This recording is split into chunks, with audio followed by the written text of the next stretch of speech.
Buenas tardes. Sesiona la Sala Primera Civil de Decisión para la audiencia de sustentación y fallo dentro del proceso que adelanta Helio Quijano Gutiérrez contra Celia Esperanza Quijano Parrado y Automotores La Floresta. Quienes comparecen se identifican, por favor. Muy buenas tardes, honorables magistrados, secretaria, demás personas presentes en esta sala de audiencia. Se dirige al despacho Plinio Alarcón Buitrago, profesional del derecho que se identifica con la cédula número 79-205-480 y con tarjeta profesional número 130-401, con datos de contacto en la carrera 99, número 15605 de la ciudad de Bogotá, con número de teléfono celular 300-555-6181 y con correo electrónico defensorpabelarga@gmail.com, y concurro como abogado sustituto del titular de la parte demandada en sustitución del doctor Jairo Cardoso Salazar, titular, que apodera a la demandada Celia Esperanza Quijano Parrado. Por lo expuesto, comedidamente solicito al despacho me sea reconocida personería jurídica para actuar en la presente audiencia. Muchas gracias. Buenas tardes, señorías. Camilo Vargas Jacome, identificado como obra en el expediente apoderado de Automotores La Floresta. Muy amable, abogados. Le reconozco personería para actuar en este proceso al abogado Plinio Alarcón Buitrago, según el memorial de sustitución que ha llegado a esta vista pública. En primer término, en mi condición de magistrado sustanciador, por favor, permíteme el cuaderno. Este es el cuaderno de segunda instancia, ¿cierto? De conformidad con las autorizaciones que trae el Código General del Proceso en materia de prueba de oficio, ordeno tener como prueba los certificados de tradición de los inmuebles con matrícula 50C 1333 297,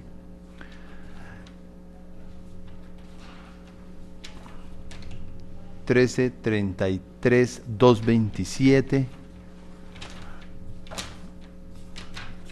y 364-7708, que ya obran en el expediente a folios 4 y siguientes del cuaderno 21. Estos documentos los pongo en conocimiento de las partes para efectos de su contradicción. Tienen el uso de la palabra. ¿Alguien desea hacer alguna manifestación? Como podrá la parte demandada Celia Quijano, solamente, honorable magistrado, decir que no tenemos nada que expresar contra estos documentos.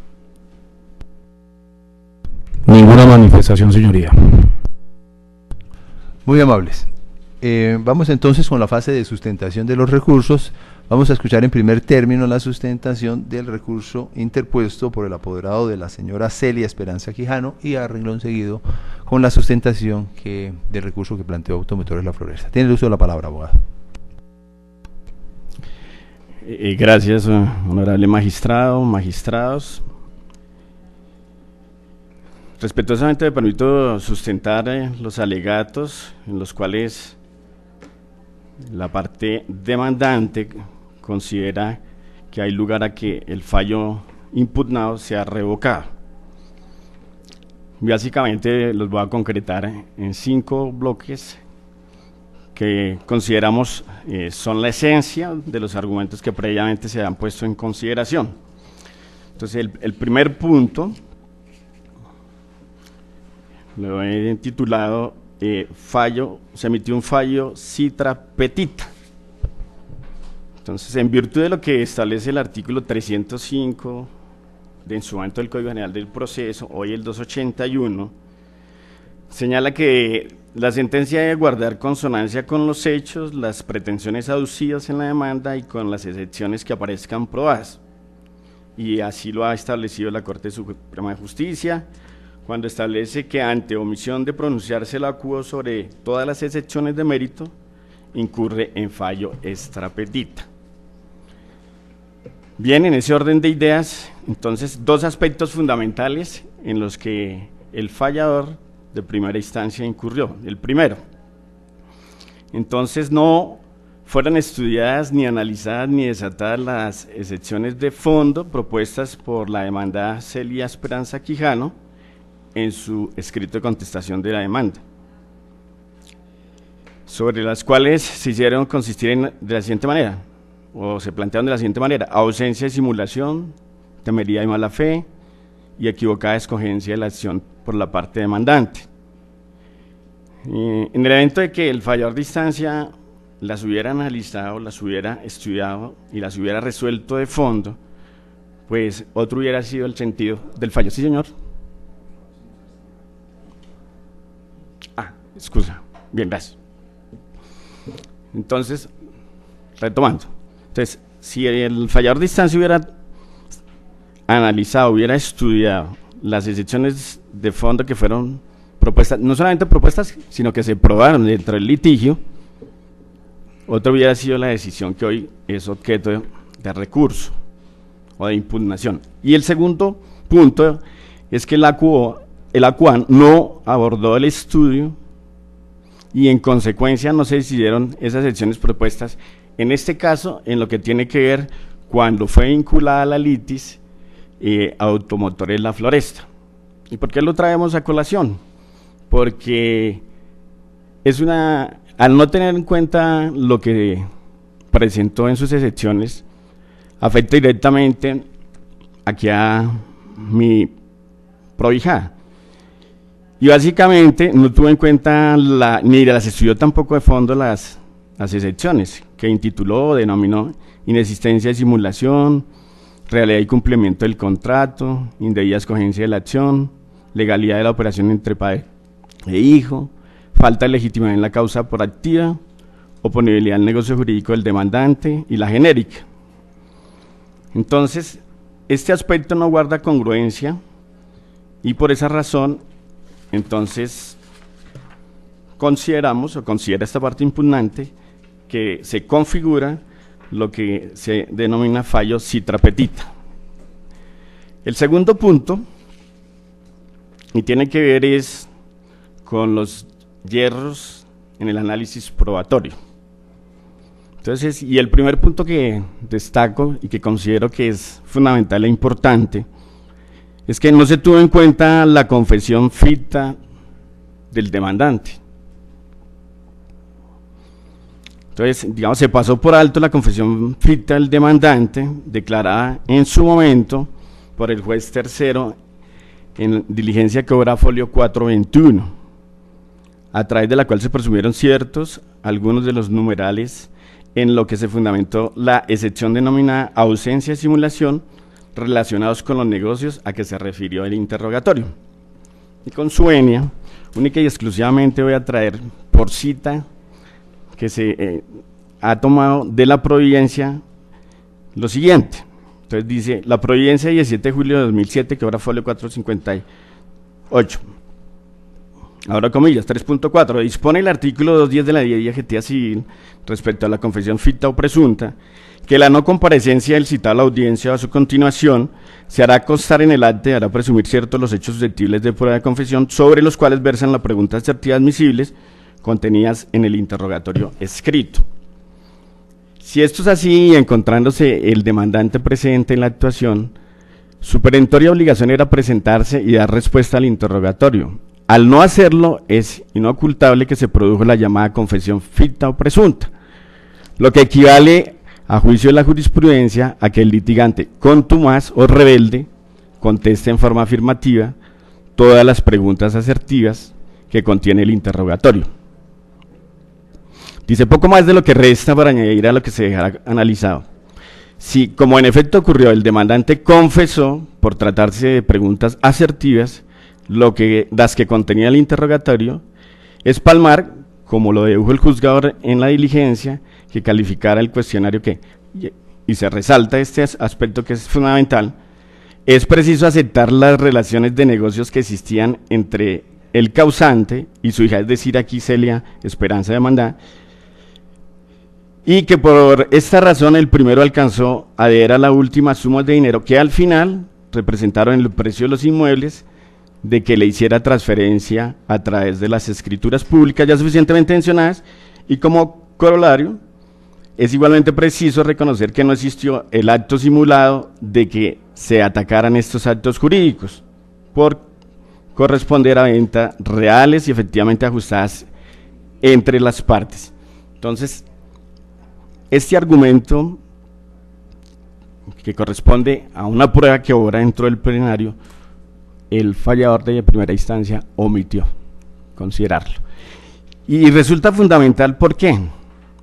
Y es acá donde, digamos, quiero llamar la atención al despacho, en el sentido de que la sentencia que se recurre se erige sobre prueba indiciaria.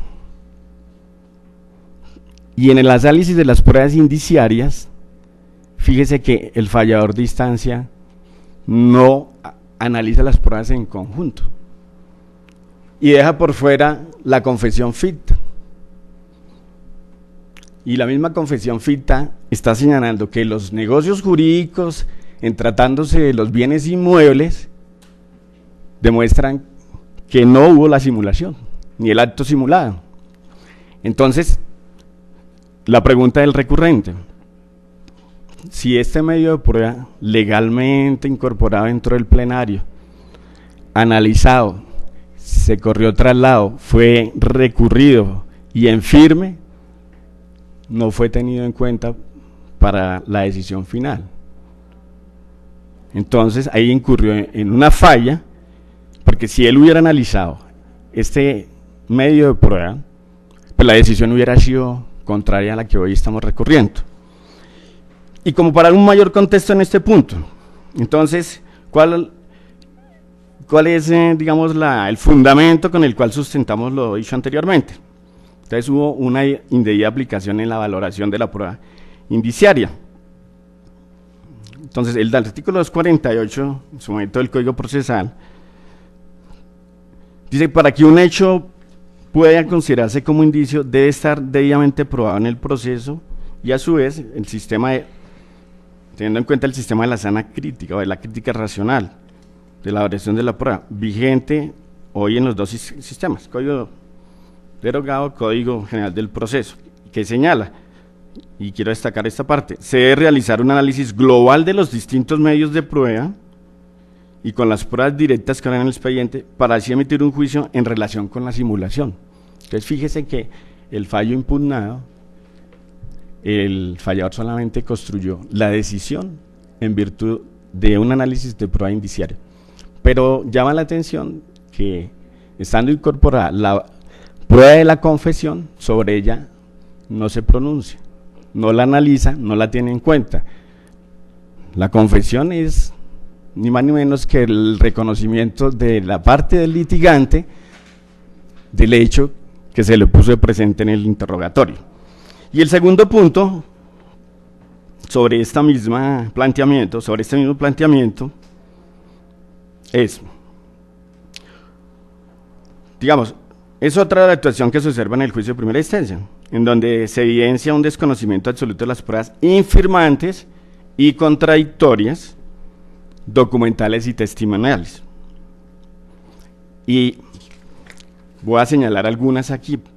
Por ejemplo, que el arrendador del inmueble fue, desde su adquisición, la aquí demandada; que la realización de las mejoras de los inmuebles por parte de la demandada Celia Quijano o Celia Esperanza Quijano obran pruebas documentales y testimoniales; estaba demostrada la actividad económica que ella desempeñaba durante varios años, estando al servicio de los negocios de su padre en su momento, en vida; está en la prueba de los extractos bancarios, la inscripción en el registro mercantil, en el RUT, que demuestran su actividad económica como administradora de hotelería y de turismo.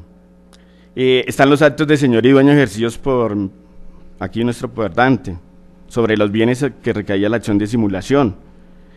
Y adicionalmente están los 9 testimonios que fueron en su momento recepcionados, que todos ellos analizados de manera unánime, coherente, en virtud del principio de la sana crítica, pues obviamente demostraban las excepciones invocadas en la contestación de la demanda y que pues por supuesto desvirtuaban las pretensiones de la parte demandante. Entonces, aquí es fundamental que el despacho tenga en cuenta estos hierros en que incurrió el fallador de primera instancia. Y un tercer punto es la ausencia absoluta de la prueba. Entonces, esa ausencia total de los elementos probatorios sobre la afirmación del demandante, específicamente está en el hecho 35 de la demanda, en relación con el supuesto pacto existente entre Helio Quijano y su hija, es decir, la demandada Celia, para que ella devolviera, dice ella en la demanda, en el futuro los bienes transferidos. Esto es una afirmación por la parte demandante que no cuenta con medio probatorio que sustente. Pero sin embargo, en el fallo de primera instancia, sobre este punto, pues, nada se dice. Es decir, se acepta, pero sin tener medio probatorio. Otro hierro del fallador. El tercer punto en el que se va a sustentar estos alegatos tiene que ver con el que hemos intitulado falla extrapetita. Entonces, como una introducción a este apartado, a este acápite, queremos traer por nota lo que ha señalado la Corte Suprema de Justicia sobre este considerando, y es que la incongruencia extrapetita se presenta cuando el juez emite decisión fuera del marco de las pretensiones, así también cuando una decisión versa sobre aspectos que no han sido objeto del litigio o con apoyo de hechos diferentes a los invocados. Es como una línea jurisprudencial que ha tenido, y en este caso particular se presentan las dos circunstancias de la incongruencia. Por un lado, entonces, el fallador hace una declaración de simulación relativa que no obra dentro de las pretensiones de la demanda. Y esto, digamos, ¿dónde se observa? Particularmente en lo que tiene que ver con el contrato de compra-venta, contenido en la factura de venta número 369307 del 21 de marzo de 1996. Ese fue un negocio jurídico que se celebró entre Helio Quijano Parrado y Automotores La Floresta. Y en la pretensión tercera de la demanda es la declaratoria de simulación absoluta. Eso fue lo que se solicitó. No la simulación relativa. A juicio del recurrente, el fallador, entonces, se pronuncia sobre lo no pedido. Y el segundo aspecto tiene que ver con la declaratoria de donación y su nulidad absoluta, que tampoco fueron pedidas dentro de las pretensiones de la demanda. Entonces, en ese orden de ideas, el recurrente considera que el fallador incurrió en esos hierros, y al incurrir en esos hierros, pues por supuesto, afecta a mi cliente, porque la decisión se aparta de lo que en su momento pidió la parte demandante. Entonces, fíjese que la declaratoria de nulidad absoluta por la falta de insinuación, señalado del supuesto contrato de donación entre Helio Quijano y Celia Esperanza, resulta improcedente por dos razones fundamentales. La primera, porque no hace parte del petitum de la demanda y en consecuencia no hizo parte del debate procesal. Y en segundo lugar, porque las partes del contrato, en este caso entonces, que muda a contrato de donación en virtud de la declaración judicial impugnada y que fue celebrada pues entre Helio Quijano y Automotores La Floresta, el uno como vendedor y el otro como comprador. Pero mi cliente, es decir, aquí la demandada Celia Esperanza Quijano, como compradora y entre Helio Quijano y su hija, cuando pues ellas no fueron parte del negocio. Entonces es notorio el hierro en que se incurre en este aspecto. Un tercer punto tiene que ver con que el fallador incurre, digamos, en un error al expedir órdenes sobre temas no incluidos dentro del petitorio, y particularmente nos referimos al numerales cuarto, quinto y sexto de la parte resolutiva de la sentencia. Entonces, fíjese, por ejemplo, que en el punto número cuarto de la parte resolutiva de la sentencia, dice que se solicita en su literal B, se ordene cancelar las matrículas de inmobiliarias 13.33.297 y 13.33.227 en la anotación número 6 relativa a la escritura 2443 del 5 de octubre de 1998. No obstante, digamos aquí el fallador, en el numeral cuarto de la parte resolutiva aquí de la sentencia, ordena la cancelación no solamente de estos registros, sino correspondiente a la escritura pública, sino que también dice que de los registros que dependan del mismo, es decir, más allá de lo pedido. En ese orden de ideas ahí se evidencia claramente que no pidió la cancelación de otros registros, sino específicamente de unos, de las compraventas simuladas. Y también, dentro de las pretensiones, no se pidió restitución de bienes de la masa de bienes, sin embargo se ordena, o sea, más allá de lo que se solicitó. Entonces, fíjese que con estas decisiones que adopta el fallador, pues también afecta terceros de buena fe que no fueron convocados a este litigio. Y le hizo extensivo, digamos, efectos, como es en el caso de quien hoy en día obra como actual propietaria, Amparo Quijano. Entonces, fíjese, ella fue una compradora de buena fe en su momento, lo hizo mediante una compra que obra en la escritura 2953 del 28 de octubre del 2001, otorgada en la notaría segunda de Facatativá. Esa fue debidamente registrada en los correspondientes folios de matrícula el 5 de abril del 2002. Es decir, este negocio jurídico se inscribió antes de que se presentara y fuera ordenado el registro de la demanda en el folio de matrícula inmobiliaria. Entonces, esto es un tercero de buena fe que no fue vinculado al litigio y en gracia de discusión en la decisión, de mantenerse incólume, pues no fue ni siquiera vinculada ni tuvo la capacidad de defenderse del asunto. Le queda un minuto, abogado. Sí, doctor, ya va a terminar, básicamente. Sí, señor. Entonces, en ese orden de ideas, pues aquí son notorios los errores del fallador. Y también, y con esto concluyo, digamos, se dio órdenes de incumplimiento imposible por sustracción de materia. Es improcedente por sustracción de materia. Por ejemplo, ordena que se declare la nulidad relativa con respecto al inmueble de matrícula 364 007708 y respecto a ese inmueble el juzgado promiscuo de familia del Líbano ordenó la cancelación de esa matrícula, de esa escritura pública que fue otorgada en la notaría número 38 de Bogotá, como el registro, o sea, tendría un efecto sobre una decisión en la que ya la Administración de Justicia se pronunció. Entonces, básicamente, y gracias por la oportunidad, con estos argumentos esbozados, que son notorios, que son claros, respetuosamente me permito solicitar al despacho revocar la sentencia impugnada y en su lugar se despache desfavorablemente las pretensiones incoadas por la parte actora. Muchas gracias. El abogado. Apoderado de Automotores La Floresta, tiene el uso de la palabra para la sustentación. Gracias, señoría. Varios son los puntos en los que resulta reprochable el fallo de primera instancia. Respecto de mi mandante, se está reclamando como única pretensión se declare la nulidad, la simulación absoluta del contrato de compraventa del vehículo marca Chevrolet Cavalier de placas QFW 697.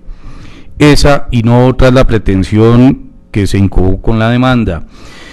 Obra en la petición tercera y conjuntamente con ella, en la pretensión sexta de la demanda, el despacho podrá apreciar que dice que como consecuencia de la demandada enajenó ese vehículo a un tercero, se le condene a pagar el valor del mismo con corrección monetaria. En aparte alguno de la demanda, respecto de Automotores La Floresta y el contrato de compraventa de automotor, se solicitó se declarara o la simulación relativa o que se declarara la existencia de una donación entre padre e hija y su consecuencial nulidad absoluta por la ausencia de insinuación notarial.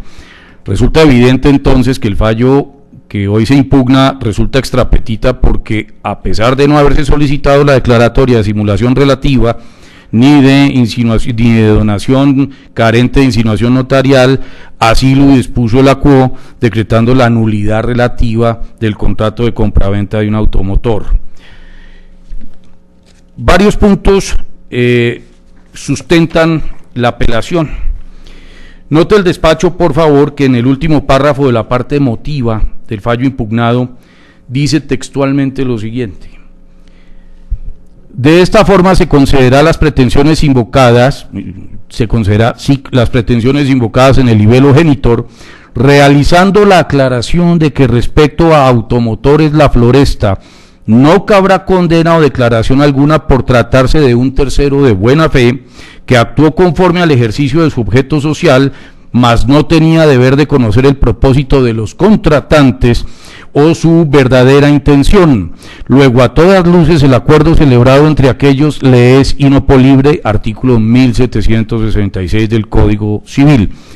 Perfectamente de acuerdo con ese párrafo. No obstante lo anterior, y no obstante ser el último párrafo antes de la parte resolutiva, ordenó en el numeral tercero declarar que el contrato, en el numeral segundo, declarar que el contrato de compraventa contenido en la factura de venta 369307 del 21 de marzo de 1996, celebrado entre Helio Quijano y Automotores La Floresta, que recayó sobre el vehículo Chevrolet Cavalier de placas QFW697, fue simulado relativamente, ya que lo querido por las partes, y subrayo las partes, en realidad fue encubrir una donación entre parientes y no una compraventa. Es decir, no obstante en un párrafo anterior señalar que La Floresta no participó de ninguna maniobra fraudulenta, simulatoria, ni demás, y que el fallo no le puede ser oponible, como no le es oponible la simulación, decreta la simulación relativa de ese contrato de compraventa. Más contradicción no se puede entender. Una cosa es o no es a la vez. Pero si el contrato existió, como lo desliza en la primera parte, no puede señalar de manera extrapetita que el contrato no existió, el de compraventa, y que por ende lo que existió fue una donación, pero que adolecía de nulidad absoluta por carecer de la insinuación notarial. Muy bien. Si un demandante invoca o pretende que se declare la nulidad absoluta de un negocio jurídico, lo es porque estima que ese contrato nunca se celebró, no existe en la realidad. Sin embargo, si ustedes analizan, señorías, la pretensión tercera, van a encontrar lo siguiente, abro comillas: en la factura de venta figura como compradora de ese automotor la señora Celia Esperanza Quijano Parrado, cuando evidentemente quien hizo la compra de él, señala el demandante, fue el señor Helio Quijano López. Es decir, en la misma pretensión está reconociendo que sí hubo un contrato de compraventa. Luego, mal podría pensarse en que cabe o pueda pretender una simulación absoluta. Como se dijo ya, la simulación absoluta parte del supuesto de que no hubo contrato. Bien, la misma demanda está reconociendo pues que sí hubo contrato y que el contrato, a juicio del demandante, la compra la hizo el señor Helio Quijano López, el pago lo hizo el señor Helio Quijano López. Como se ve, señorías, el mismo actor está reconociendo la existencia del contrato. Con la contestación de la demanda que presentó Automotores La Floresta, una vez fue vinculada después de casi 10 años de proceso, se presentó una prueba documental que da fe de la efectiva celebración del contrato de compraventa, del pago del precio y de la recepción del precio por parte de Automotores La Floresta. Es decir, se trata de un contrato real, a no dudarlo. No puede pasarse por alto que un eh, una sociedad que se dedica a la comercialización de vehículos en ese entonces de GM Colmotores, marca Chevrolet, no puede estar simulando contratos, no puede estar emitiendo facturas, no puede dar órdenes de pedido, como en efecto lo hizo, si es que el contrato no existe en la realidad. Eso mismo lo reconoció, insisto yo, la parte actora en el numeral tercero de sus pretensiones. Ya se acaba de mencionar cómo el ACUO profirió un fallo decretando una simulación relativa, la que jamás fue invocada como pretensiones, y posteriormente dijo que lo que en realidad hubo fue una donación y que la donación adolece de nulidad absoluta por carecer de la insinuación notarial. Eso tampoco fue parte de las pretensiones respecto de Automotores La Floresta. Claramente se trata de una decisión sobre aquello que no fue solicitado, no hace parte del petitum y por supuesto hace que el fallo sea claramente extrapetita. Insisto, Automotores La Floresta no participó ni en simulación absoluta o relativa ni en donación alguna. Y aquí habría que distinguir entonces dos negocios jurídicos. Uno, el de la compraventa del automotor, y otro, aquel que puede denominarse donación, si se quiere, coloquialmente regalo entre padre e hija. Y llamo la atención sobre lo siguiente: independientemente de quién haya figurado finalmente como propietario del vehículo que efectivamente vendió Automotores La Floresta, lo cierto es que se celebró un contrato entre Automotores La Floresta y la señora Celia Quijano. La prueba documental así lo acredita, el mismo actor lo menciona y lo confiesa. Cosa distinta es quien haga el pago lo puede hacer un tercero. El pago por terceros en Colombia es una figura y es un acto jurídico válido, artículos 1630 y siguientes del Código Civil. Es clarísimo entonces que aquí, si existiere alguna duda o alguna controversia entre padre e hija o medios hermanos respecto de actos de su padre, dichas diferencias tendrían que ser ventiladas a través de otra acción, las acciones sucesorales, que el derecho de sucesiones proporciona, o la validez del pago por un tercero, artículos 1630 y siguientes del Código Civil. Más lo que sí no procedía era una acción de simulación frente a un tercero, Automotores La Floresta, que sí celebró y sí ejecutó, sí honró un contrato de compraventa de vehículo.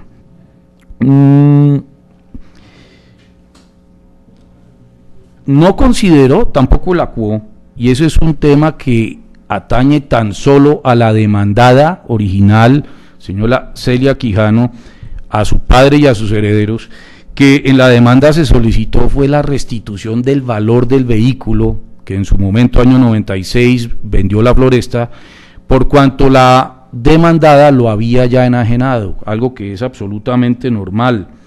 Es clarísimo entonces que venta sí hubo, no cabe ninguna duda al respecto. Luego, insisto, no se puede afectar a Automotores La Floresta en ningún concierto simulatorio absoluto o relativo o en ninguna donación de la que por supuesto no fue parte y es completamente ajena. Sus señorías podrán confirmar cómo al contestarse la demanda no hubo más alternativa a señalar que no nos constan los hechos que se refieren a la relación padre-hija, la relación filial o a la relación marital que en su momento debió existir. Nada de eso nos consta. ¿Por qué? Porque Automotores La Floresta, como se acreditó con todos los documentos, tan solo se dedicó y se limitó a enajenar un automotor y a cobrar el precio por el precio que efectivamente recibió. Insisto, el fallo es absolutamente contraevidente, además de contradictorio con su propio acerto en la parte emotiva, razón por la cual con el mayor de los respetos solicito revocarlo y tener en cuenta lo que en su momento señaló el ACUO en esa parte emotiva a la que se acaba de hacer referencia. Gracias, señorías. Muy amable, abogado. Como no vino la parte demandante, pues no hay posibilidad de correr un traslado. Vamos a decretar un receso de 15 minutos. Por favor, nos esperan en la sala, ya retomamos la audiencia.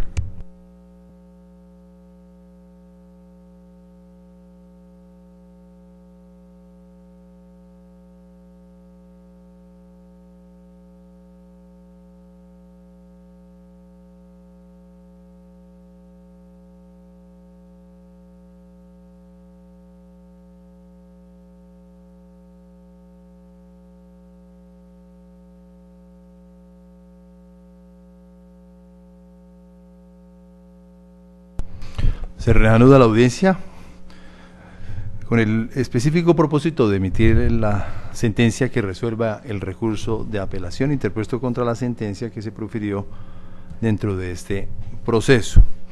Y como la sentencia va a ser oral, no se hará un recuento de antecedentes que ustedes conocen perfectamente.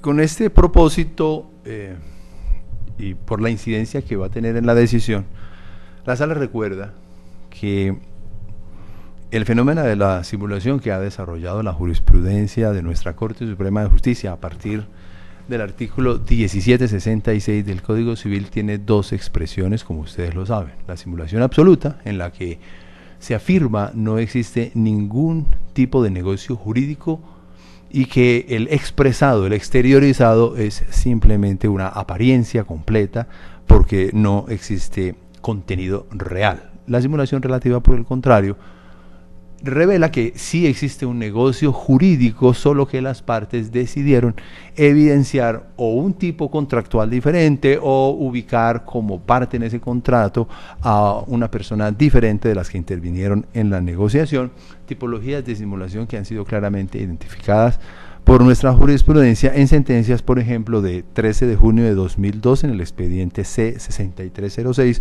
o en la sentencia de 3 de junio de 1996, expediente 4280.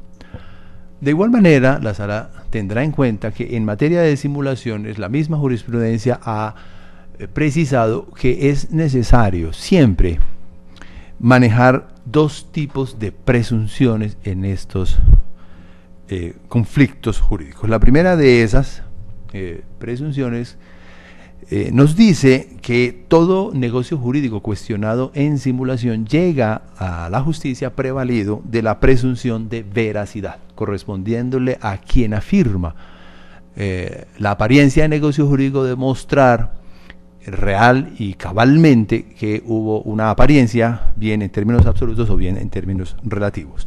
La segunda presunción es que frente a cualquier duda que exista sobre la simulación de un negocio jurídico, el juez siempre debe resolverla en favor de la prevalencia de ese contrato cuestionado.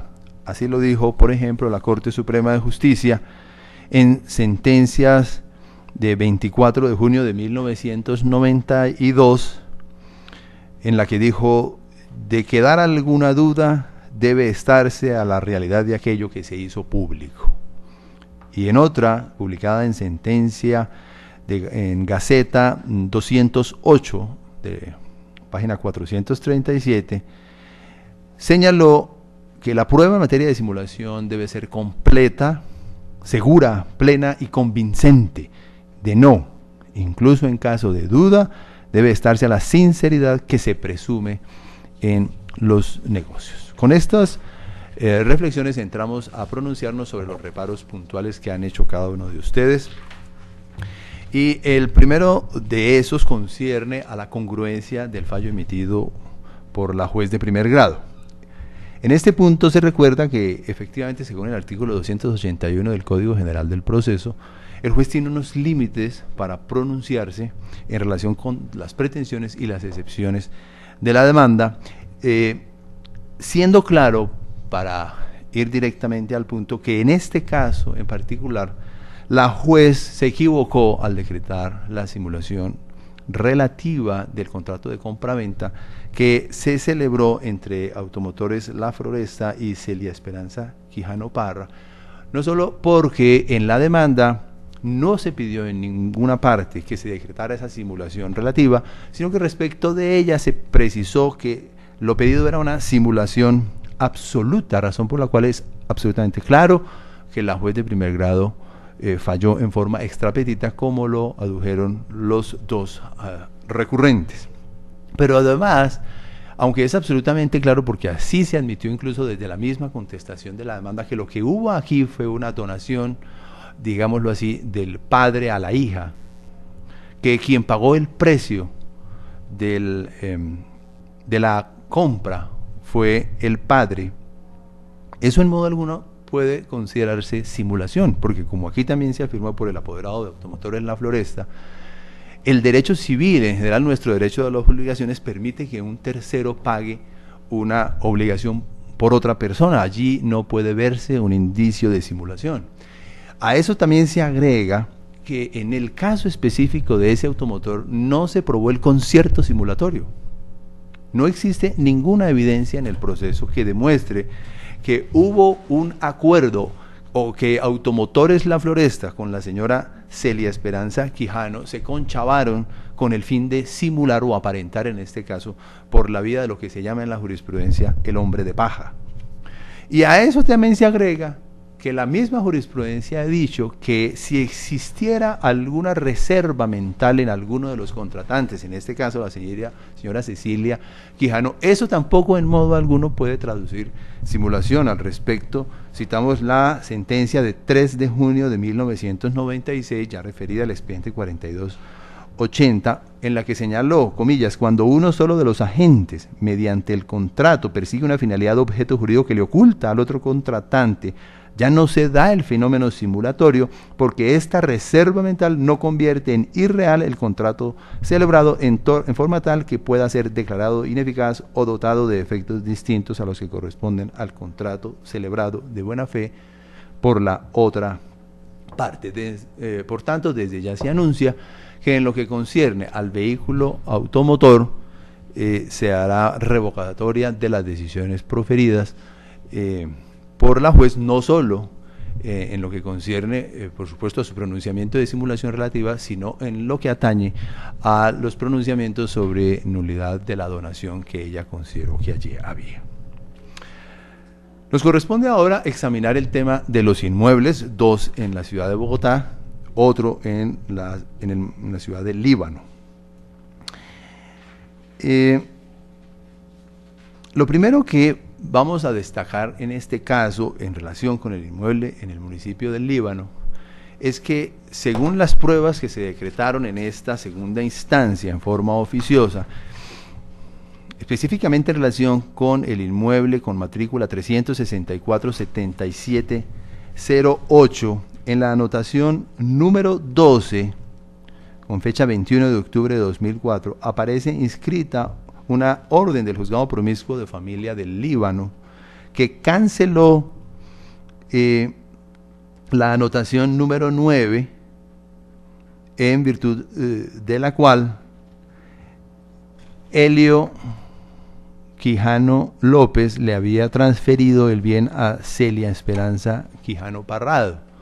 Por consiguiente, si en virtud de una orden judicial ejecutoriada que ya se hizo pública en el registro inmobiliario y por tanto es oponible, y siendo que en ese caso, por lo menos para la fecha en que allí aparece, son terceros de buena fe exenta de culpa, porque así se presume, según el Código de Comercio, no aparecen vinculados en este proceso, no es posible hacer ningún tipo de pronunciamiento simulatorio en relación con ese contrato del inmueble ubicado en el Líbano, de suerte que esa pretensión simulatoria, si nos permiten ustedes la expresión, cayó en el vacío. Repetimos, porque si ya un juez de la República canceló esa anotación, quiere ello decir que no podría la Administración de Justicia en un nuevo pleito entrar a pronunciarse sobre la eventual apariencia de negocio relativo a la venta que se le hizo a la señora Cecilia Esperanza Quijano.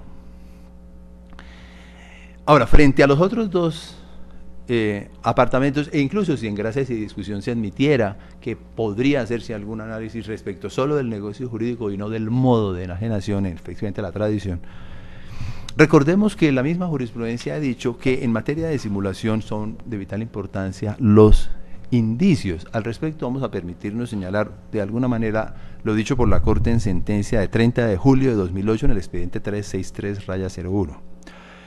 Comillas, entre los variados y múltiples indicios de la simulación se encuentran el parentesco, la amistad íntima, la falta de capacidad económica del adquirente, la retención de la posesión del bien por parte del enajenante, el comportamiento de las partes en el litigio, el precio exiguo, estar el vendedor o verse amenazado de cobro de obligaciones vencidas, la disposición del todo o buena parte de los bienes, la carencia de necesidad en el vendedor para disponer de sus bienes, la forma de pago, la intervención del adquirente en una operación simulada anterior, etcétera. Por supuesto, el móvil para simular los intentos de arreglo amistoso, el tiempo sospechoso del negocio, la ausencia de movimiento en las cuentas bancarias, el precio no entregado de presente, el lugar sospechoso del negocio, la documentación sospechosa, las precauciones sospechosas, la no justificación dada al precio recibido, la falta de examen previo por el comprador del objeto adquirido, especialmente cuando se trata de un bien raíz. En este caso, las distintas pruebas recaudadas evidencian que existen algunos indicios que parecerían conducir a una eventual simulación de los contratos. Vamos a mencionar algunos de ellos, como por ejemplo el indicio de parentesco, porque está claro que se trata de unos negocios jurídicos celebrados entre el padre y la hija. Se destaca incluso en este indicio que en los negocios jurídicos ninguna de las partes reveló el parentesco, no se dijo en los contratos que no eran padre e hija. Existiría otro indicio que es el indicio de coetaneidad, dado que la venta se hizo tanto de los bienes en Bogotá como del bien en Líbano en la misma fecha, el 5 de octubre de 1998. Podría decirse que hay otro indicio que es el de oportunidad, porque por la misma época la señora Amparo Gutiérrez Quiñones adelantaba gestiones para liquidar la sociedad patrimonial. Las pruebas aquí evidencian, por ejemplo, que la demanda para que se declarara esa sociedad de hecho fue radicada en el 22 de febrero de 1999, e igualmente existen algunas manifestaciones efectuadas en esos procesos que permitirían eventualmente construir ese indicio, porque al fin y al cabo la prueba indiciaria exige que exista una prueba del hecho indicador. En este caso, por ejemplo, el apoderado de la misma Celia Esperanza, Silvia Piedad, Ángela Rosa y Nora Consuelo Quijano, en un escrito de contestación de demanda manifestaron, voy a citarlo entre comillas: lo que sí es cierto es que, refiriéndose al señor Helio Quijano López, un mes antes de su fallecimiento traspasó 2 bienes a nombre de su hija mayor por tener igualmente la libre disposición de esos bienes, como se tiene en toda relación conyugal o marital de hecho. Está el folio 75 del cuaderno 3. Y similares revelaciones realizó el apoderado de la heredera y hermana de la mandante Ángela Rosa Quijano, en lo que constituiría no confesión sino testimonio, en el marco del proceso de sucesión del señor Quijano López, al hacer, por ejemplo, la siguiente manifestación, comillas: por boca de la hija mayor supimos que su padre, desesperado y atormentado psicológicamente y sentimentalmente y acabado por el proceso que le había instaurado su compañera Amparo Gutiérrez Quiñones, con embargos de bienes y temerosos de otros embargos, fue por lo que en sus últimos días y sin saber que moriría, pero protegiéndose, le traspasó unos bienes a su hija mayor a manera de confianza, mas no de venta, pues ella no tiene la capacidad económica para hacer la erogación del costo de los bienes. Resaltamos que esa manifestación del apoderado de la señora Ángela Rosa Quijano no puede considerarse confesión porque no proviene de la propia demandada, pero puede tener un valor eventualmente testimonial.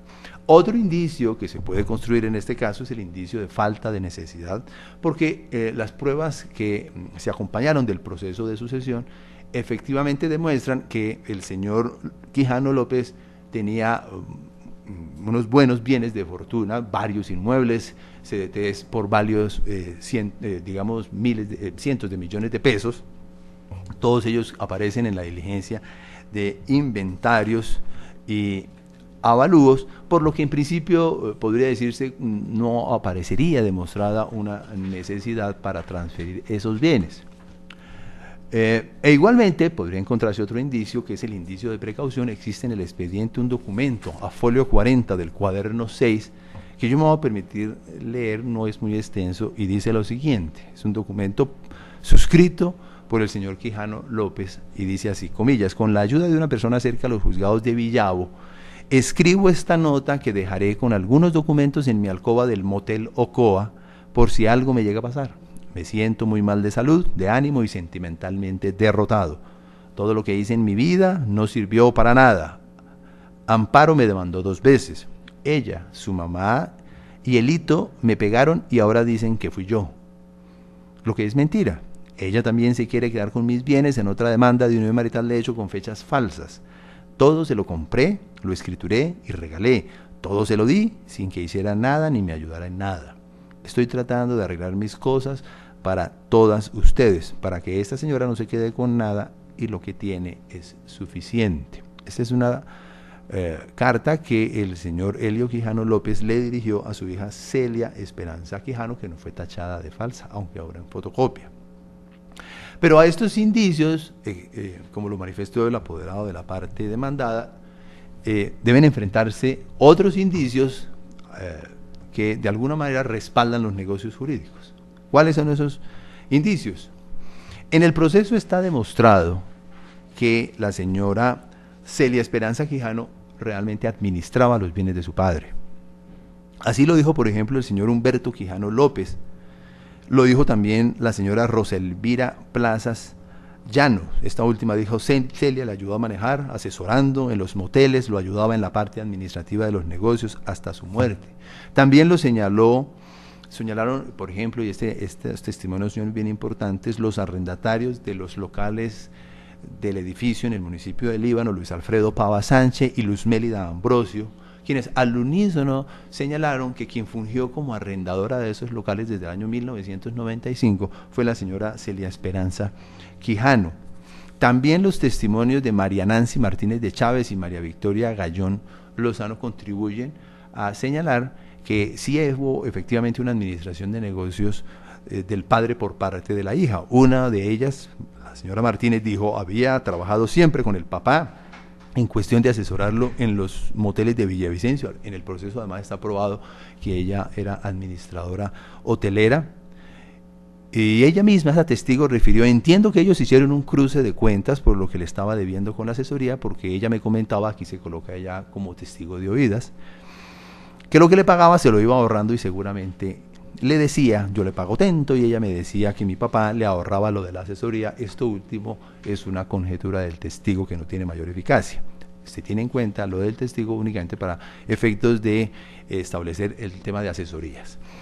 La otra testigo, María Victoria Gallón, señaló, comillas, fue el producto del arreglo económico y laboral que ella, refiriéndose a Cecilia Quijano, hizo con su padre.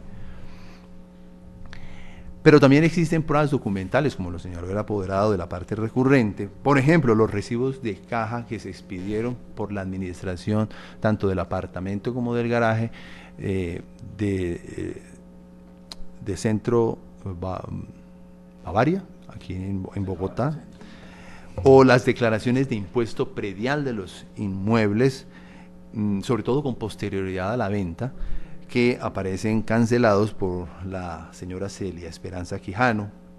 También incluso obra un contrato de administración que suscribió la señora Celia Quijano en su condición de propietaria con la inmobiliaria L. Junco y Asociados Inmobiliaria.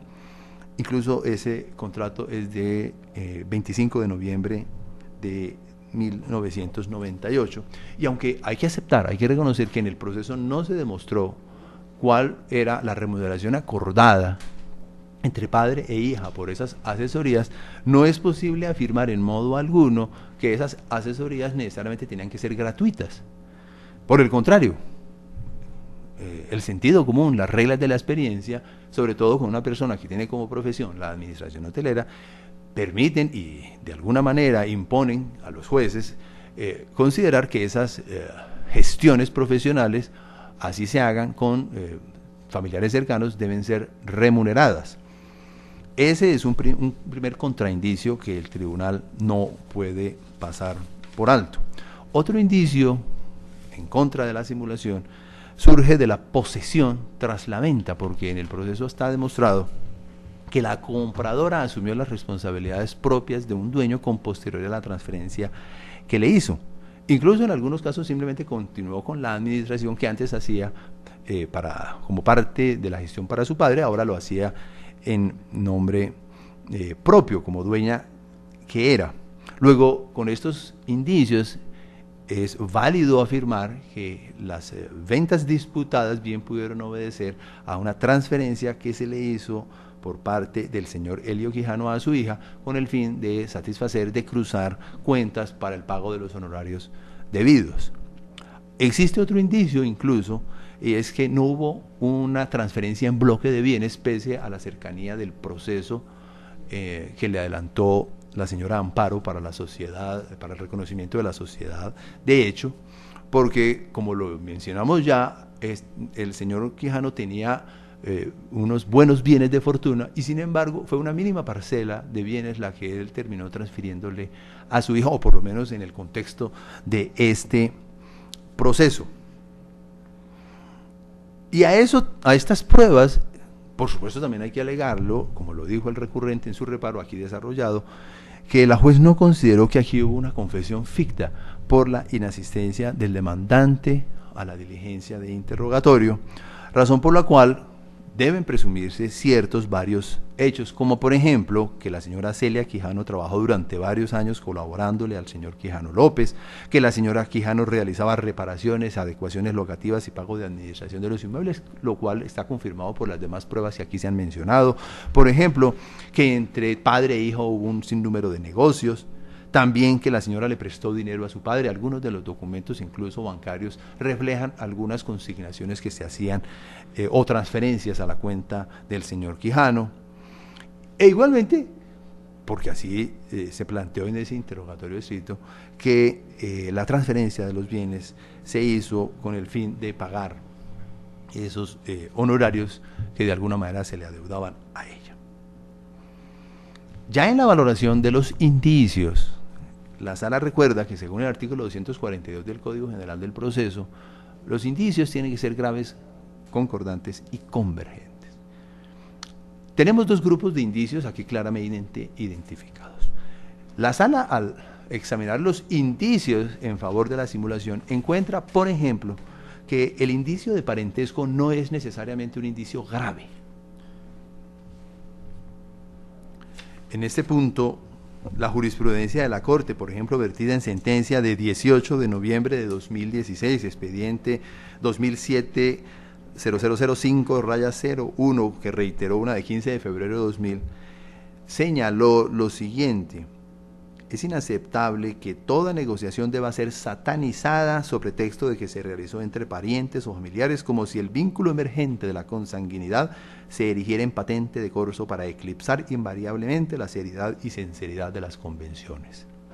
Ese indicio, entonces, no luce tan grave como en principio pareciera. El indicio de coetaneidad e incluso el mismo indicio de oportunidad o el de falta de necesidad son indicios de alguna manera contingentes. Y digo contingentes porque la conclusión que de ellos emerge no es unívoca. Eventualmente puede darse una explicación a esa coetaneidad, porque si se estaban satisficiendo los honorarios por la gestión realizada, pues es apenas explicable que se hubieran verificado los negocios jurídicos en la misma fecha. El mismo indicio de falta de necesidad es contingente en la medida en que la circunstancia de existir un pleito contra una persona no necesariamente implica que la persona no pueda satisfacer sus obligaciones o que no pueda tener movimientos en su patrimonio. En modo alguno se puede decir que porque una persona es demandada necesariamente tiene que paralizar todas sus operaciones comerciales. Entonces, si esos indicios en favor de la simulación no son tan graves y de alguna manera son contingentes, la sala entonces tiene que aplicar, como se mencionó en principio, esa presunción de veracidad del negocio jurídico y resolver la duda que pueda emerger en favor de la seriedad de los contratos disputados, lo que desde ya de alguna manera anticipa que el tribunal revocará la sentencia de primera instancia. Pero no quiere el tribunal, digamos, cerrar sus consideraciones sin advertir que de todos modos, en este caso, todos los bienes pasaron a manos de terceros. El apartamento, el garaje, pasaron también a manos de terceros. Incluso el apartamento en Bogotá pasó a manos de terceros antes de haberse inscrito la demanda, como lo refleja el folio de matrícula. E incluso en el folio de matrícula del garaje ni siquiera aparece inscrita la demanda. Por consiguiente, existe abundante jurisprudencia de la Corte que dice que en aquellos casos en que los bienes objeto de eventuales negocios simulados han pasado a terceros de buena fe exenta de culpa, y aquí recordemos que conformidad con el artículo 835 del Código de Comercio se presume la buena fe, aún la exenta de culpa, en lo que es conocido como la buena fe de lealtad o buena fe probidad. Entonces es necesario aceptar que ni siquiera bajo esa otra perspectiva, aún considerando que pudieran ser simulados los contratos, podría pronunciarse una simulación porque se afectarían derechos de terceros. En este último punto, por ejemplo, citamos la sentencia de 4 de septiembre de 2006, expediente 1997-58-2601, con ponencia de Edgardo Villamil. Resta decir que la sala no se pronunciará sobre las excepciones por dos razones fundamentales. La primera, porque en rigor, dentro de la técnica jurídica, los jueces nos pronunciamos sobre las excepciones bajo la hipótesis de prosperidad de la pretensión, porque al fin y al cabo lo que procura una excepción es destruir la eficacia de la pretensión que puede tener de éxito. Y en segundo lugar, porque en rigor, alegar, por ejemplo, ausencia de simulación no es una excepción de mérito propiamente dicho, sino la negación de la pretensión propiamente dicha.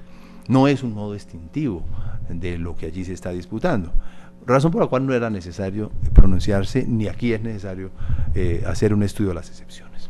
En mérito de lo expuesto, el Tribunal Superior de Bogotá, en Sala Primera Civil de Decisión, administrando justicia en nombre de la República y por autoridad de la ley, revoca la sentencia de 19 de abril de 2017, proferida por el juzgado 27 civil del circuito, 47, perdónenme, yo aquí hago esa, por el juzgado 47 civil del circuito de la ciudad dentro del proceso de la referencia, y en su lugar niega las pretensiones de la demanda y condena en costas de ambas instancias a la parte demandante. La decisión queda notificada en estrados.